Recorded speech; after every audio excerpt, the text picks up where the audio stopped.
pessoal, eu sou o professor Eduardo Augusto e hoje vamos trabalhar a resolução de questões da rede SARA. A rede SARA possui um dos processos seletivos mais desejados aí da área da educação física, principalmente na área do bacharelado, porque tem uma área de atuação na área hospitalar, né, na área de reabilitação e possui uma alta remuneração. Então é muito difícil encontrar informações sobre seus processos passados, questões, até mesmo os editais passados, mas com a ajuda de alguns alunos nós tivemos acesso a algumas questões passadas e é justamente isso que vamos trabalhar nessa aula. Antes de iniciar, se inscreve aqui no nosso canal, que ajuda bastante o nosso trabalho, e deixa nos comentários qual tema, qual banca você gostaria de ver aqui em nossas aulas. Se você tiver interesse em mais materiais de preparação específica para os concursos de educação física, dá uma olhada no link da descrição desse vídeo que você encontra informações tanto sobre o nosso curso online, como também dos nossos e-books de questões comentadas. Então, sem mais delongas, vamos para a primeira questão. No que se refere à relação entre exercício físico e promoção da saúde, assinale a opção correta. Então vamos lá. Item A. Exercícios físicos de resistência aeróbia são indicados para profilaxia de problemas posturais e para prevenção de doenças do aparelho locomotor. Na verdade, quando a gente fala em profilaxia de problemas posturais e prevenção de doenças do aparelho locomotor, o mais adequado não seria exatamente exercícios de resistência aeróbia, mas sim exercícios de flexibilidade, exercícios de força, né? Então, por isso, a alternativa A é incorreta, já que para a prevenção dessas doenças, o exercício físico, o exercício de resistência aeróbia não seria o mais indicado, mas sim exercícios de flexibilidade e de força, por exemplo. Item B. Exercícios de alongamento são indicados para prevenir os fatores de risco de doenças degenerativas do sistema cardiovascular. Na verdade, seria aí o mais indicado seriam exercícios de resistência aeróbia, né? Pensando em doenças crônicas não transmissíveis, doenças do sistema cardiovascular, os exercícios de resistência aeróbia trariam mais benefícios do que exercícios de alongamento, né? Como é o caso da alternativa B. No item C, exercícios orientados para a flexibilidade e a força são preferencialmente indicados para a prevenção da dor nas costas e da osteoporose. Perfeito, né? Pensando aí em prevenção de dor nas costas, em doenças do aparelho locomotor e também da osteoporose, tanto exercícios de flexibilidade como treinamento de força podem ajudar bastante nesses quadros. Então a alternativa C já é a correta. E item D, exercícios físicos orientados para força isométrica são preferencialmente indicados para a prevenção de fraquezas e desordens da coordenação motora. E aí é incorreto, já que se há uma desordem de coordenação motora, o mais indicado seriam exercícios dinâmicos e não exercícios de força isométrica, né? Já que tem exatamente uma contração isométrica. Se há uma desordem de coordenação motora, o ideal seria trabalhar essa coordenação a partir de exercícios dinâmicos. Então, primeira questão de fato, a alternativa C é a correta. Segunda questão, para planejar adequadamente as aulas práticas de educação física, o professor deve conhecer, entre outros aspectos, a classificação das habilidades motoras. Essas habilidades podem ser classificadas, por exemplo, em função da organização do movimento em discretas, seriadas e contínuas. Com base nessa classificação, é correto afirmar. Então, quando a gente fala da classificação das habilidades motoras, inclusive é o tema de uma das aulas do nosso curso, a gente tem uma série de aspectos utilizados para classificar essas habilidades, né? Então podemos ter classificação de acordo com o ambiente, as habilidades abertas e fechadas, classificação de acordo com aspectos funcionais, né? Como habilidades de estabilização, locomoção e manipulação. Nesse caso, nós vamos estar classificando as habilidades em discretas, seriadas e contínuas. As habilidades discretas são aquelas que a gente consegue identificar bem o ponto de início e o ponto final, né, da habilidade. Então, por exemplo, um chute no futebol, uma atacada do golfe, uma atacada do beisebol, a gente consegue identificar exatamente quando o movimento inicia e quando o movimento termina. Já as habilidades contínuas são aquelas que a gente não consegue identificar qual é o momento de início e o momento de fim, como por exemplo a natação, a corrida, a pedalada. E as habilidades seriadas são aquelas habilidades que são compostas por uma série de pequenos movimentos que juntos compõem aquela determinada habilidade. Galarrot, por exemplo, cita como exemplo a habilidade seriada abrir uma fechadura. Então, para abrir uma fechadura, eu preciso pegar a chave, colocar lá na fechadura, girar e em seguida girar a maçaneta. Então, para eu abrir uma porta, eu preciso de uma série de pequenos movimentos que em conjunto, consistem em uma determinada habilidade motora.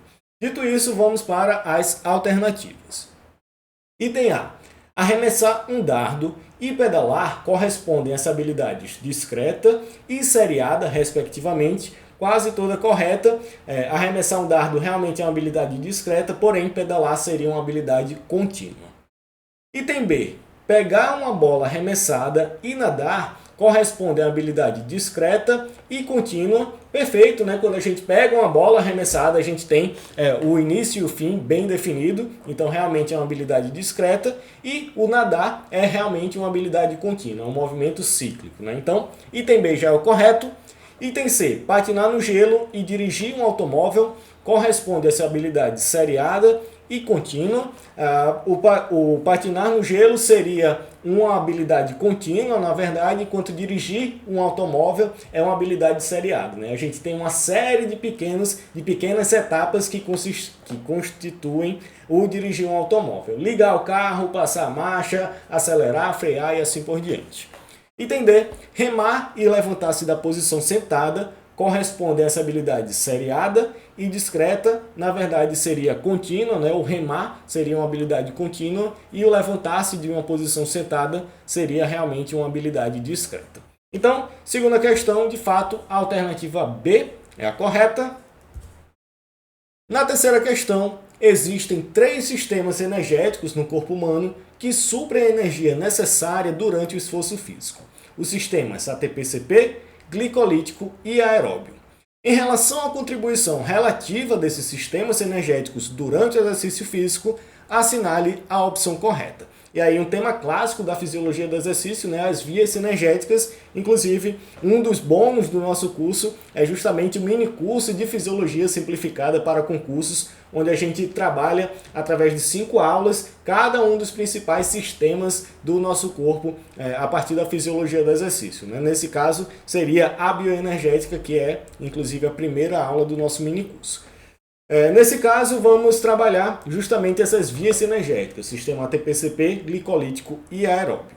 Na alternativa A, ele fala que o sistema ATP-CP representa a fonte primária de energia durante 1 a 2 minutos do início do exercício de alta intensidade. Na verdade, o sistema ATP-CP ou anaeróbio alático, ele vai corresponder ali aos primeiros segundos do exercício de altíssima intensidade, né? Não 1 a 2 minutos. Então, falso por conta disso. A duração do sistema ATP-CP é muito mais curta, representando apenas alguns segundos. Item B. O sistema glicolítico é o sistema energético utilizado durante atividades prolongadas contínuas de intensidade leve a moderada. Na verdade, o sistema glicolítico ainda é um sistema anaeróbio, a gente chama de anaeróbio lático, e ele vai trabalhar, na verdade, em altas intensidades, porém com uma duração um pouco maior do que o sistema anaeróbio alático, né? O sistema ATP-CP. Então a gente vai ter no sistema glicolítico uma alta intensidade, não essa intensidade leve, moderada e prolongada. Na verdade, esse seria o sistema aeróbio ou oxidativo, né?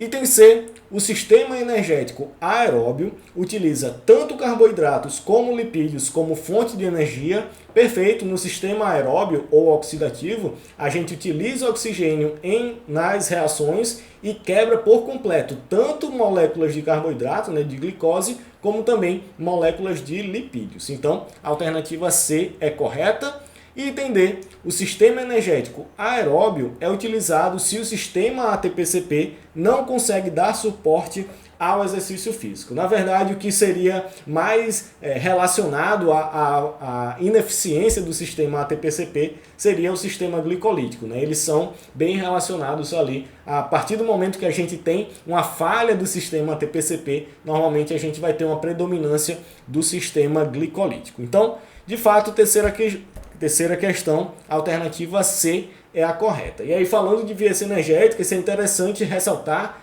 que as vias energéticas não funcionam de forma isolada, né?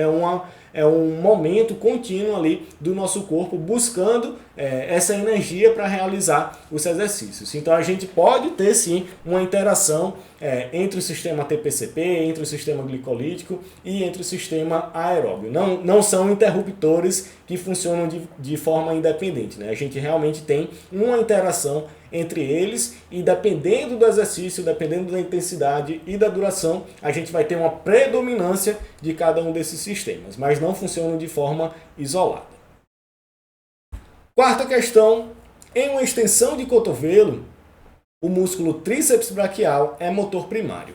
Se esse músculo se insere a 2 centímetros da articulação do cotovelo e uma resistência de 50 newtons se encontra a 20 centímetros do cotovelo, próximo ao punho, o tipo de alavanca e a força necessária para equilibrar esse sistema são, respectivamente, e aí a gente tem interfixa, interpotente e interresistente. Relembrando rapidamente, a gente tem 3 tipos de alavanca em nosso corpo. As alavancas de primeira classe ou interfixas, que significam que o eixo está entre a força e a resistência. As alavancas de segunda classe ou interresistentes, que significam que a resistência está entre o eixo e a força, e as alavancas interpotentes ou de terceira classe, que significam que a potência, né, a força, vai estar entre o eixo e a resistência. A gente também tem uma aula trabalhando exatamente esses tipos de alavanca, porém, a partir dessa classificação, a gente já conseguiria